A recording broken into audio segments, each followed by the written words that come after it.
Hi, my name is Mike Beauchamp. I'm the Caltrans District 8 Director serving Riverside and San Bernardino counties. I had an opportunity to meet with Caltrans Construction, Ames Construction, and the California Highway Patrol in the field for the emergency work on State Routes 74 and 243. Riverside County Supervisor Chuck Washington, along with representatives from Congressman Ruiz and Senator Stone's office, were also able to join us on the tour.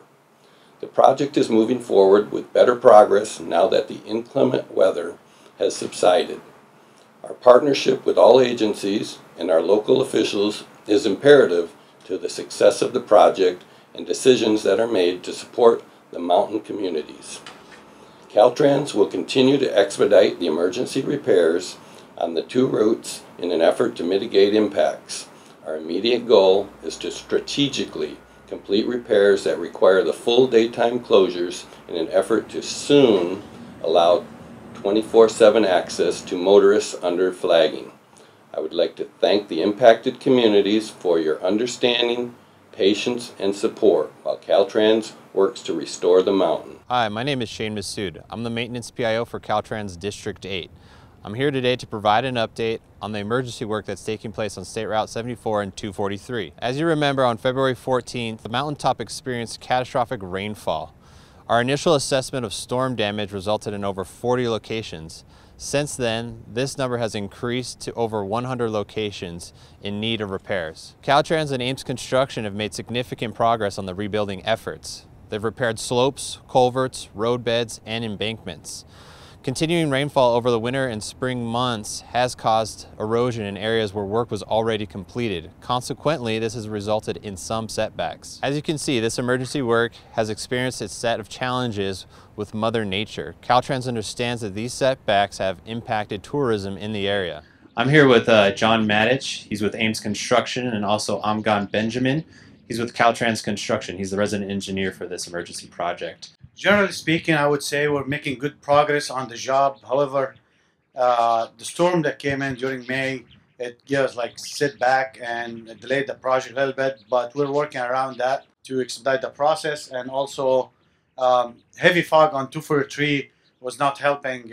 We encountered heavy fog that delayed hauling dirt. We've expended approximately 44,000 man hours on the project so far. We've had on average of 40 to 50 people on the project every day.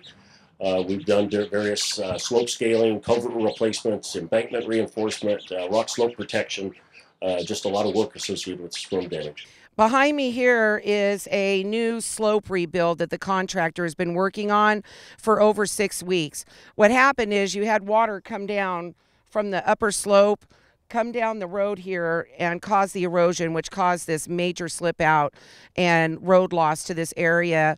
A lot of residents have driven over this during the escort process. Where you see the orange tape along the hillside there, which goes down probably several hundred feet, a new culvert will be put in there to capture that water before it actually washes down the road here to mitigate that from happening.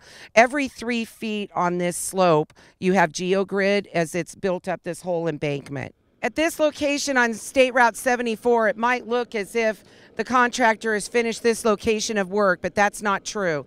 This is a temporary cutback on a slope to allow for another lane at some point in time before repairs can take place here. This location right here, where you see the cones and the missing guardrail, there is erosion on the slope under the roadbed right here, and it's going to take at least 2 months or longer to rebuild that. I'm down here at the bottom of the washout on the 243 that everybody saw with the waterfall. This location is still under construction. The contractor has been doing earthwork here, trying to shore up this slope. But as you'll see from some of the video, we still have running water from the waterfall that starts up on top of the mountain and comes down across the roadbed here, and it makes it very difficult to work. At this location on State Route 243 is one of the areas that was heavily damaged after the Valentine's Day storm. The contractor made some repairs here shortly after Valentine's Day to allow access to Fulmer to get to the larger washouts. But since we've had the continued storms throughout the winter and early spring, this has continued to erode. There's also approximately 6 other locations below the big washout heading toward Banning that are going to need to be addressed in the same manner. This location here is going to block access to Lake Fulmer for approximately a month once those repairs begin. I'm here with County Supervisor Chuck Washington. He represents the 3rd District in Riverside County. I just came back from a tour of 74, and looks like we're making good progress. Just happy to report that Caltrans is working very closely with my office and the community of Idlewild so that we can figure out any ways to support the businesses and the local residents in the Idlewild area. But I think they'll be much happier when it's finished, and we want to make sure we get that done before the monsoon season comes in late fall. The California Highway Patrol would like our community to know that there's still a lot of work to be done up here, and public safety is our commitment.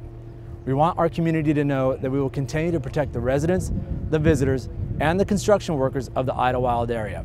We will strictly enforce the 25-mile-an-hour posted speed limit sign within the construction zone, as well as aggressively enforce any unsafe driving within the construction zones. Please adhere to the implemented road closure signs and follow the direction of traffic control officers and escort trucks. The CHP would like to remind our community to be patient and please respect the rules of the road.